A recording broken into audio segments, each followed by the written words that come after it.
We're all craving more creativity at work. Not painting murals in the break room, but solving problems faster, bringing better ideas to the table, and making the day feel a little more alive. If that's something you're feeling hungry for, then this is the episode for you. Hey, it's Rachel Cook, your modern mentor. I'm the founder of Lead Above Noise, where we help teams work better by design. We deliver the tools and frameworks to help ensure work is productive, profitable, and energizing for the human spirit. I would love to come speak at your next event or offsite to deliver the clarity, confidence, and tools that your leaders need to bring this shift to life. Reach out today at leadabovenoise.com/connect. My guest today is Andy Pizza, creator and host of the Creative Pep Talk podcast and a New York Times bestselling author and illustrator. Andy has spent years helping creatives build a real practice, not just waiting around for inspiration. He brings that same energy to anyone trying to be more original inside a more typical job. In this conversation, we talk about creativity habits and hygiene, like the small, repeatable choices that make creativity more available and on demand. We get into how to spot where your job is quietly crushing your ideas, how to build conditions for better thinking, and how to bring more imagination into the workplace without making it weird. So dive in and enjoy. Andy Pizza, podcaster, author, illustrator, speaker, all of the wonderful and creative things. Thank you so much for joining me on the Modern Mentor podcast today.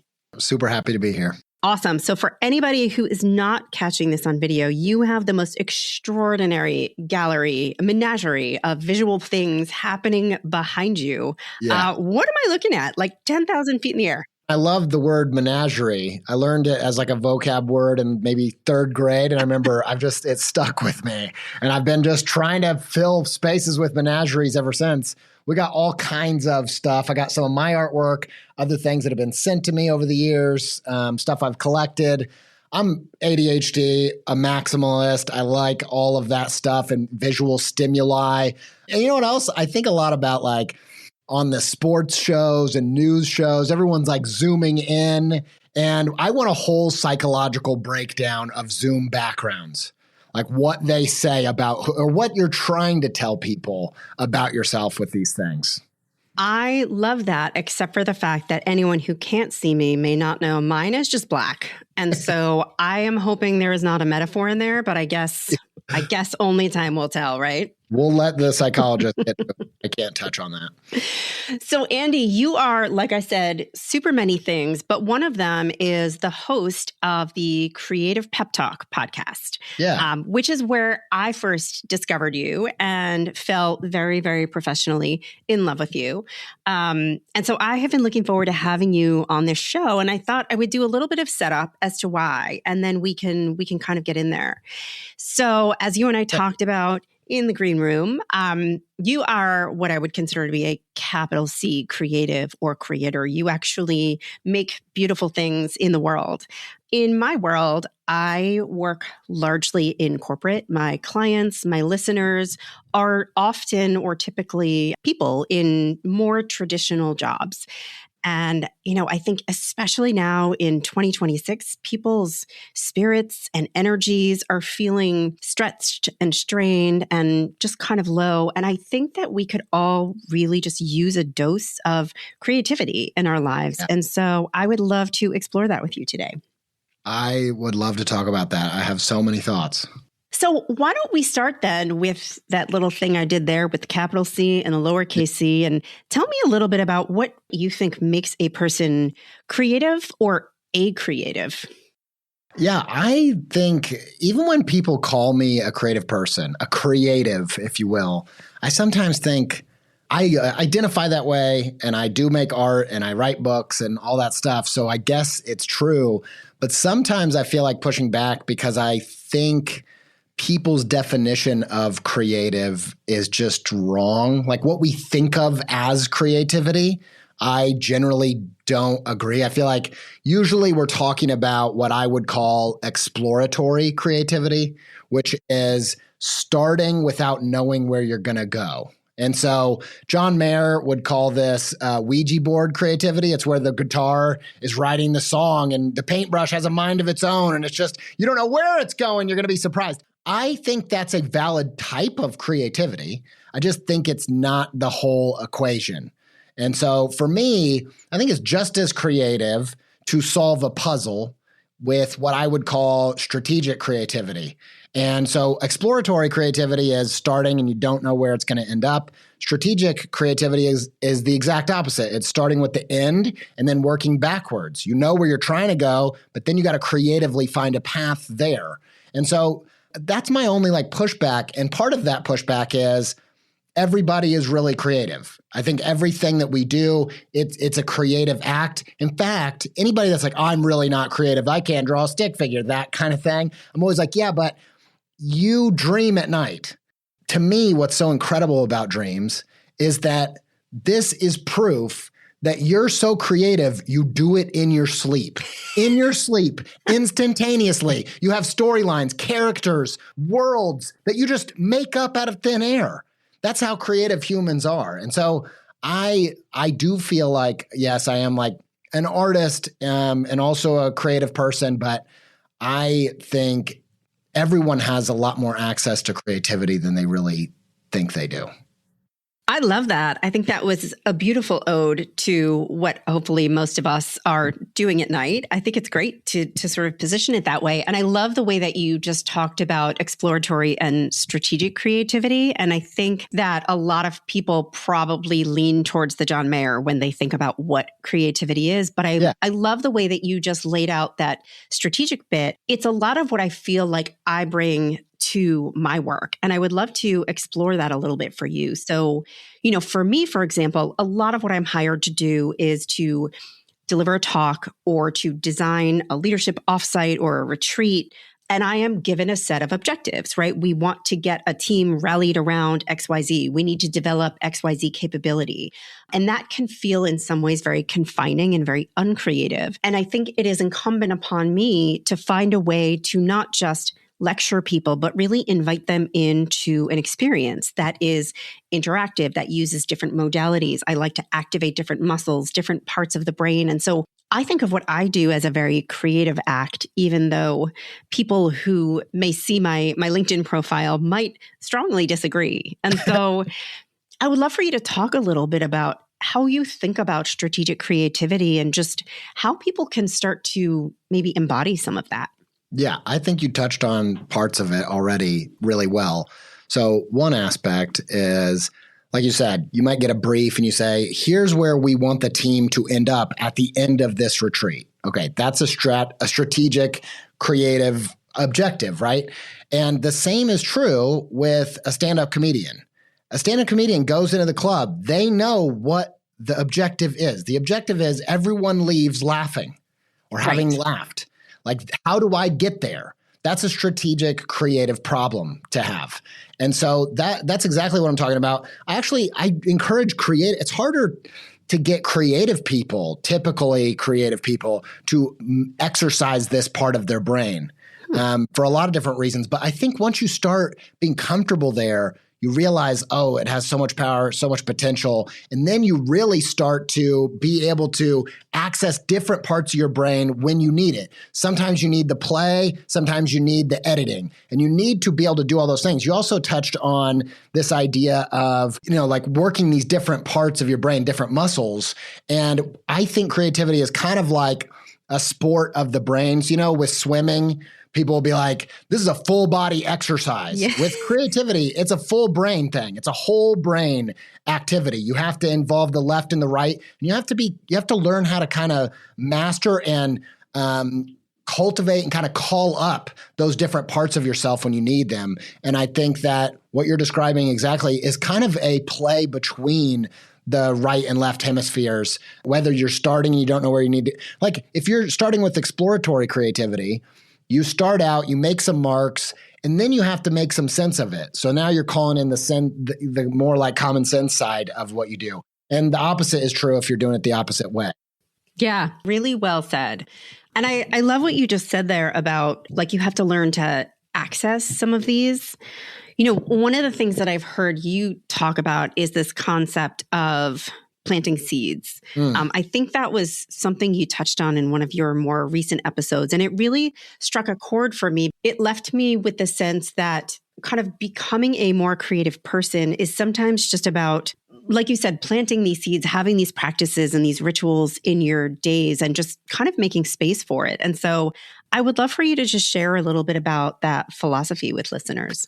This is just true for me, where I am aware of how I see the world, how I move through the world is dependent on what I'm consuming. It's very much like you are what you eat. I often say you art what you eat. So your art is a product of the stuff that you're taking in. Murakami, the author, said something like, if you read the same books as everybody else, you're going to have the same thoughts as everybody else. Austin Kleon says it, garbage in, garbage out. Yes. So when you think about making a change, if you want to be more creative, that might look like a creative hygiene overhaul. So if everything you're consuming is the same things that everyone else is consuming, you're going to have a similar output as everybody else. It's not going to be very creative.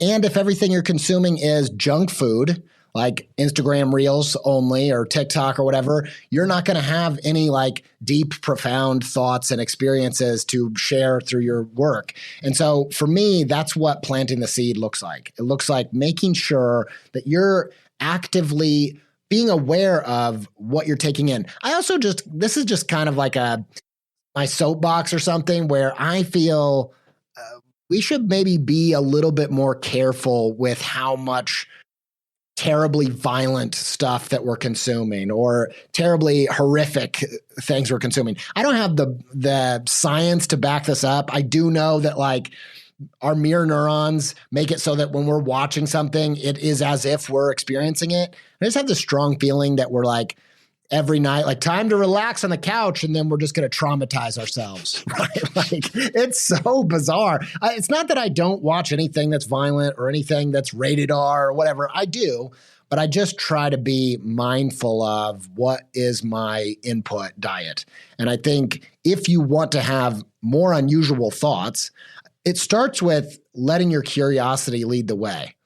The other thing I like to think about here is that, wherever you are, like whatever job you're in, the way that you're going to bring a unique thing to the table is putting your own twist on it. So everybody knows the movie The Sixth Sense. I'm not going to give away the spoiler if for some reason you haven't seen that. But I don't mean to brag, but I guessed the ending, okay? The first time I saw it, I guessed it. And that sounds maybe impressive, probably not, but maybe it does. But I had a huge hint. My cousin, we go to the movies. He's already seen it. He leans over and he's like, this movie has the craziest twist. And so I knew there was a twist coming, right? I know there's a twist coming. So I'm looking for every thread that's out of place. And so that's how I put it together. It's pretty easy to guess the twist if you know one is coming. That's what creativity is like. Creativity is always a twist. If you want to be creative, if you want to create a creative thing to happen in your future, you need to be looking for the twist. That means being curious. And you're going to put your own twist on things by maybe you have a fascination with psychology like I do, or you have a fascination with film, or you have a fascination with sports or the Olympics or history. And I think that making sure that you pour into those curiosities beyond what seems relevant to your job, that is so essential to having a creative take. One of the interesting things you'll see is like a lot of the Nobel Prize winners in science all have these, a large percentage of the top scientists have a creative practice. They have this thing that has seemingly nothing to do with what they're doing. And it gives them the ability to put a twist on what they do. And so that's a big part of like making sure that you are, I try to be disciplined in I try to, every month or so, I try to put together a playlist of new songs that have come out and make sure that I'm continuing, even at 40, to like feed myself fresh things.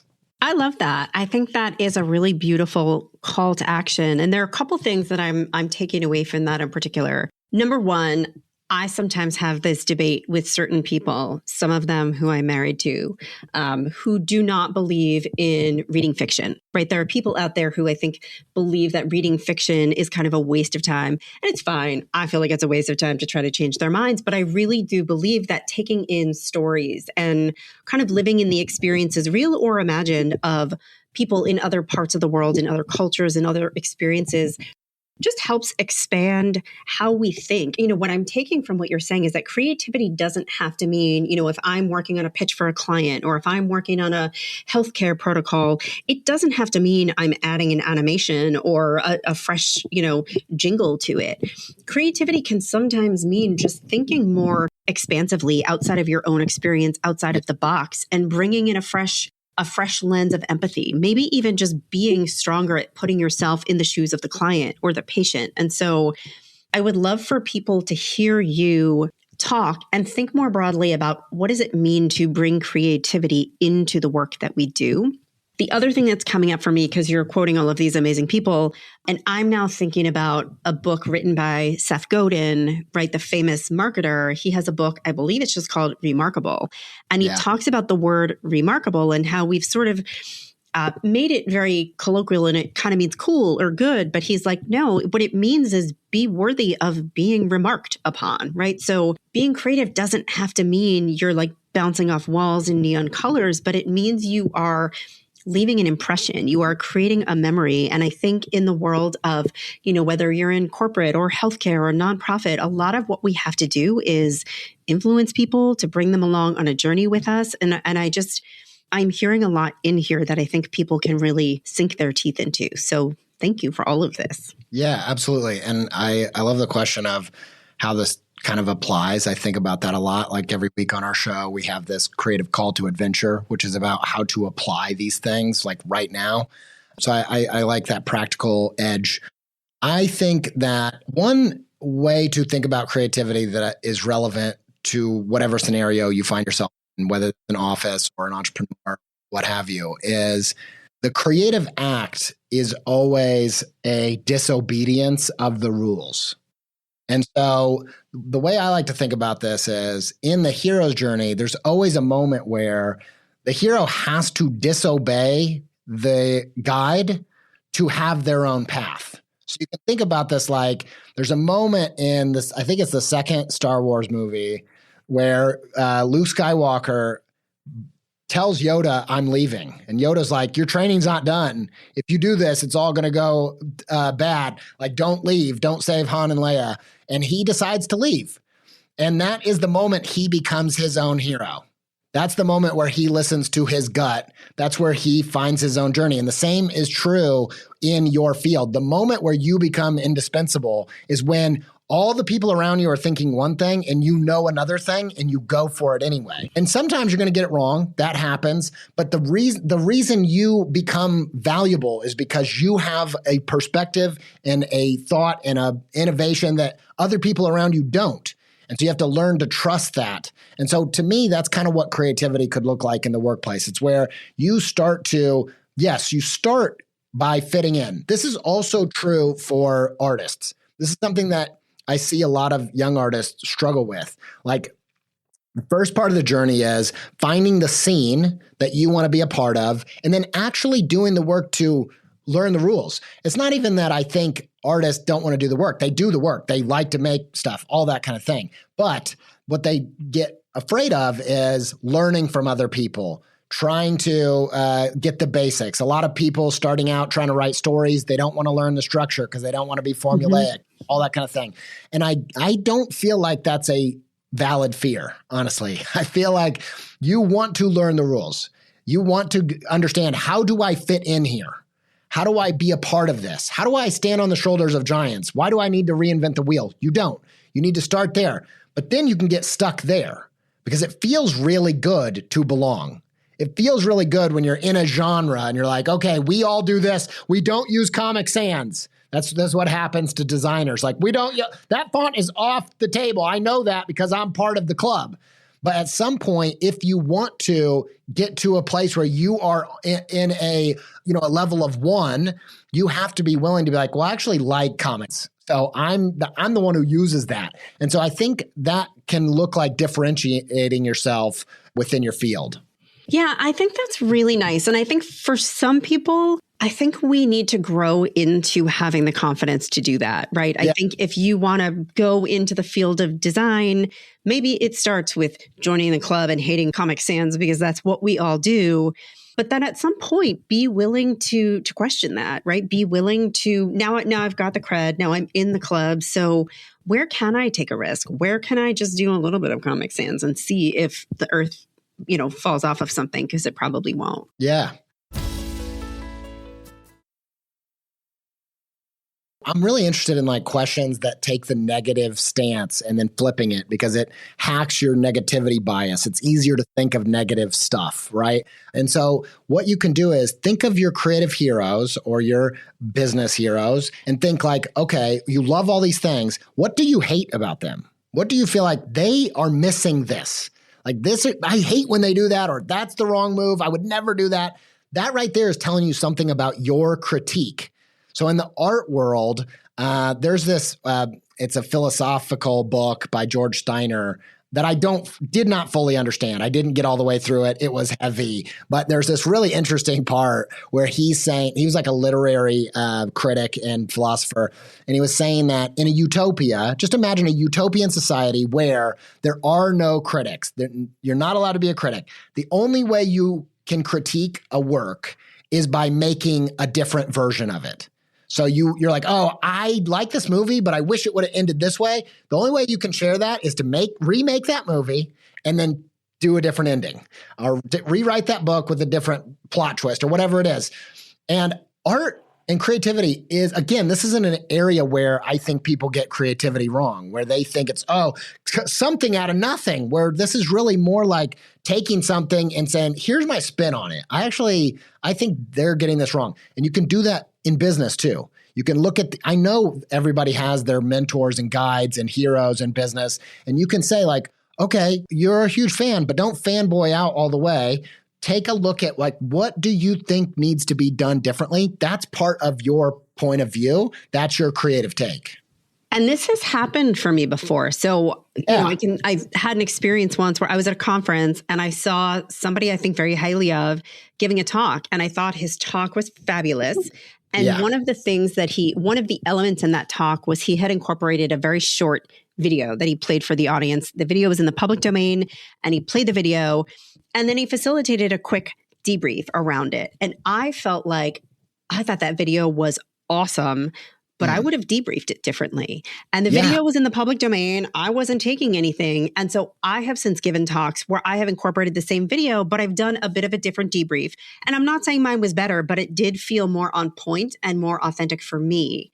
By the way, I had never delivered a criticism to him, and I still think very highly of him. And I don't think my experience there diminished my feeling about him as a speaker. I think I learned from him. And I think for me and the message I want to deliver, I think I've improved on it. So I love that as a creative practice. Right. And I love that something instantly came to mind. I think it speaks to the power of the negativity bias. I'm always trying to look for what's the negative version of the question. Then you can flip it. You get something generative and interesting. I had a very similar thing listening to a talk from picture book makers that I really love. And they showed these two versions of a book that they did. And they went with one version. And I was like, no, the other version was very maximalist, going back to my maximalist nature. And I was like, I would have done that. And it was really interesting because it made me realize I have a creative perspective. I have a point of view. I have a taste. And I can lean into that. I think that's awesome. And I am, by the way, a native New Yorker. So I am always wired to find the negative in everything. Give me permission to do that and I will crush it. Just don't stay there. That's great. Got it. Okay. Don't stay noted. There. It's the same in anything, politics, business, whatever. I'm all for, it's so easy to know what am I against. And it's powerful. And I am not even against critique. The thing that I'm for, though, is saying, okay, if I'm against that, what am I for? What would be it's the same with habit formation. It's not enough to be what do I want to get rid of? I want to eat less. Well, how about just eating more healthy? Yes. That's actually much easier and inspiring. And it's action oriented. So, Andy, one of the things that we have alluded to a little bit, that you've certainly alluded to, is that there is power in kind of fitting in and feeling part of the in crowd, part of the club. And yet one of the things that I've heard you talk about is needing to balance the tension between fitting in and standing out. Balancing tensions is something I talk to leaders about all the time, right? There are very few things in business where we want to be at 100% or a 0%, right? We want our attrition rate to be healthy. It's not 100%. We need fresh talent. It's not 0%. We need some retention. Our priorities, we are never going to be 100% aligned. We don't want to be 0% aligned. And everything in work worth doing kind of requires comfort with balancing these tensions. And so I would love for you to talk a little bit about how you think about striking the balance between fitting in and standing out, and how you encourage others to think about it. Yeah. So I like what you're talking about with this balancing the tension and realizing that there is some kind of threshold. There's a line where, okay, this is the right level of tension. This is too much tension. And it reminds me of stand-up comedians. I'm a big music fan, a big stand-up comedy fan. I think I probably like both because they're creative worlds that I see a lot of parallels in, but I'm not really in either of those worlds. And so I get to kind of see it from the outside. And one of the things that stand-up comedians do when they're trying to find that line between fitting in with the comedy scene, fitting in with what is a stand-up comic versus an improv comedian or a comedy actor, some stand-up comedians really push that until there's no punchlines. It's all just like being silly and weird, and they get kind of excommunicated from the scene because they're like, you're not even doing the thing. And so that line is tricky. And how they deal with this, I think, is really brilliant. And they do it through what's called writing on stage. And so writing on stage looks like, I have a hunch that this is new, this is interesting, this is maybe a unique point of view, but I need to see, is this going to work? Does this cross the line? Yeah, sometimes that means in a politically incorrect way. I'm not really talking about that. I'm talking more like, is this going to connect with the audience's expectations and defy them in a positive way? Or am I going to bomb and it's not going to work? And the thing is, we were talking about earlier, like, you are going to have these hunches, like I should disobey Yoda. I should try this. The company should do something we've never done before. You're going to have these hunches, but I would recommend not exploring that tension in a make or break scenario. You don't take these hunches and then put them in your comedy special. You write it on stage. You work it out in the clubs when there are no stakes, where they've locked up their phones. And what this looks like in the business world is projects. I'm a huge project guy. And so how can you start with, if your company will let you, if your boss will let you, will they let you start a little passion project that's not make or break, that's a Friday afternoon thing? If not, can you do it on your own? Can you do it before work? Can you just test these theories? Once you know that this hunch is legit, then you can start adding the stakes. But that's where I would explore pushing the boundaries and the tension. Finding these little places where you can test it. For me personally, as an artist, this has looked like I've done project after project after project to kind of build my portfolio, the direction I wanted to go. So when I started the podcast, I'm ADHD. One of the things that comes with that is I can't do anything significant without being wholly bought into it. So I have to believe in it as a creative person, as a business person, and as a human. So when I did it, I was like, I want to help creatives. That was the baseline. I knew that I was all about that already. I was already telling all my friends every trick and tip that I ever learned. And so that was the baseline of it. But then beyond that, the reason I decided to do a podcast that was mostly solo episodes was because I wanted to create a project that tested my ability as a public speaker. I thought, I'm going to make 100 episodes of this show, and it's going to be like 100 talk portfolio that either proves or disproves that I'm good at this. And if it proves it, people are going to start giving me jobs. And if it disproves it, at least I know I can cross that off. Like, that's not really for me. And I had experiences like that too. Like, I did a project where this was years ago before I started reading fiction. I read more fiction now for the same reasons you were talking about. But before, this was in my mid-20s, I thought, oh, maybe I could be like an illustrator that makes book covers. And I thought, I'm going to make these books from the public domain. I'm going to redo their covers. And so I did Wizard of Oz, and I did 20,000 Leagues Under the Sea, and then I did Moby Dick. And I put some of these online, and someone commented on Twitter. They said, "Hey, how'd you like Moby Dick?" And I was like, "Oh, I'm supposed to read the books." And so that's what I realized. Like, oh, that's a project where I realized, like, oh, this is not for me. This hunch wasn't a good hunch. And the best thing about it is not that it crashed and burned, but that I learned I could turn that voice off in my head that said, this is cool. This could be a thing. Like, well, actually, I tried that. It's not a thing. Let's turn that off. And so instead of like staking my whole career on this and rebuilding my portfolio and being like, this is what I do now, and emailing all these art directors, I found a little project to test that theory of, is this a right way to push that boundary? In great job opportunities, you have bosses that will allow for spaces like that. You know, there are classic examples of things like 3M.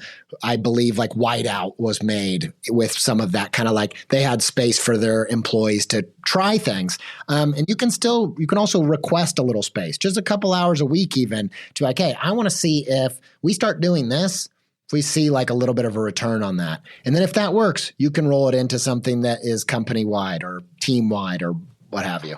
A lot of my work is with leaders, fairly senior in the organization. And one of the things they are struggling with most these days is just overwhelm. I feel like I'm carrying the weight of the world on my shoulders. I am supposed to be driving results. I'm supposed to be figuring out AI. I'm supposed to be engaging my team. Like, I don't know when I'm supposed to do all of these things. So I can barely do anything, right? And there's such extraordinary overwhelm. And what I am continuing to try to convince them of is you don't have to do it all alone. You don't have to know all of the answers. And I think one of the most powerful levers that too many leaders are missing the opportunity to pull is give your team the opportunity to play with it. If you're exhausted from running all of these meetings, give team members an opportunity to run it their way. Hand them the agenda, not necessarily the client pitch, to your point, not the high stakes meeting, but like, hey, your team meetings, hand that off to somebody else. Give them both the opportunity to try it differently. Stakes are low. It's just your team. There's no clients. There's no money on the line, while taking something off of your shoulders. And I think there's such a missed opportunity right now to use opportunities to invite people to be creative, to try new ways of doing old things and seeing if we get a better result and create a little bit more room for leaders to breathe. And so I think there's something incredibly powerful. And I see people do really, really creative things. You know, I remember very early in the pandemic, I had a leader who handed it off to somebody else. He gave one of his team members the opportunity to start leading meetings. And one of the elements this younger leader brought in was what he called a self-care share circle. Again, early in the pandemic when a lot of us were really struggling. And he brought in, it was a 5-minute icebreaker. And he said, each week we are going to start the meeting with sharing one self-caring thing we did for ourselves that week. And it was awesome because it took a load off of the leader. Now, the leader had delegated this to somebody else. This younger leader on their team had the opportunity to experiment, to try something new. And it not only invited people to actually do something caring for themselves, it kind of forced them to, because now there was an accountability, right? So somebody tried something creative. It had a really significant impact on the team. And that tradition holds today. This team still uses that icebreaker. And so, again, I think your point about just low stakes, trying something new. These days, I'm seeing organizations give people just little playgrounds or sandboxes to play with AI in, right? We're not putting any customer data in there, but like, go play with the tools, like just see what it can do so that when we are ready to build it into our products, we've built some skill, right? And it's fun and it can be all of these wonderful things all at once. I love that on so many levels. The first level is it gets back to a little bit closer to how I think of creativity. We think of creativity as like do something that's never been done. Well, something that's never been done is just the way that you see things, just the way you move through the world. It's never been done. And so for me, creativity is as much of like efforting this innovation as it is just showing up with your unique point of view and having the confidence and bravery to share it. And when you allow team members to carry these different parts, you're going to get a kind of creative symbiotic thing where everyone's bringing their own thing and you then are free to bring your thing. And you don't have to bring all the other parts. The other thing I like about it, this is another thread through what we've talked about on the fiction side. So I do a lot of talks and go and talk to teams about storytelling because I'm an author and a podcaster and a public speaker. And so story is like central to everything that I do. And even my illustration, I think of illustration. My favorite definition of it is writing with pictures. And so I love that. And so for me, it all comes back to story. And I think that the manager or the CEO or the leader who is feeling overwhelmed, the weight of the world is on their shoulders, it almost feels like a lack of other stories, right? So one of the central stories that we tell, especially in Western culture and have done for the past 30 years through movies, is the hero's journey. I'm a big fan of the hero's journey. There's so much interesting stuff there, but it's just one archetype. There are so many other archetypes. And the thing about the hero's journey is this is one person. They have to do it on their own to the degree where you'll see like in Interstellar, there's two people going into the black hole and he's like, sorry, I have to let you go home. And he sends her out because I'm the only one that can do this. I have to sacrifice myself to do this. That's the hero's journey. And there's a time and place for it. Like I think in your 20s, when you're trying to build your ego and prove that you're an individual and all that, yeah, you do need to show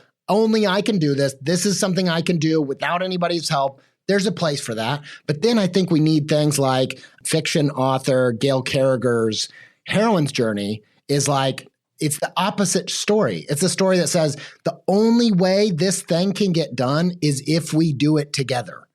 And she makes a good argument to say like Harry Potter is a classic heroine's journey of the only way we're going to beat Voldemort is if Harry, Ron, and Hermione all bring their stuff to the table. And yeah, there's still a leader, but we're all showing up with our own creative points of view. It gives a whole kind of other archetypal look at storytelling that is really, really fascinating and I think really needed in our culture. We need to kind of inject a little bit of the we versus me kind of thing rather than just solo person on a mission thing. Not to belabor this point, but I do think that there is a creative muscle that we need to be able to activate to incorporate more points of view into how we move forward. And I do think that moving forward as a collective is just naturally a more creative way to move. So I agree. I love that. Andy, as we come to a close, because I do want to be respectful of your time, is there anything burning that I have not asked you that you feel like you just want to leave listeners with beyond, please go listen to Andy's podcast, Creative Pep Talk? I feel like I'm constantly trying to get creative people to see how valuable they are in business and tell business people how creative they are. You know, for me, when I first started, I was just flying by the seat of my pants, taking the next opportunity, what have you, until ended in nowhere, being in a place I didn't want to be, right? And I had to get strategic. I had to think in a bigger way, in a bigger picture.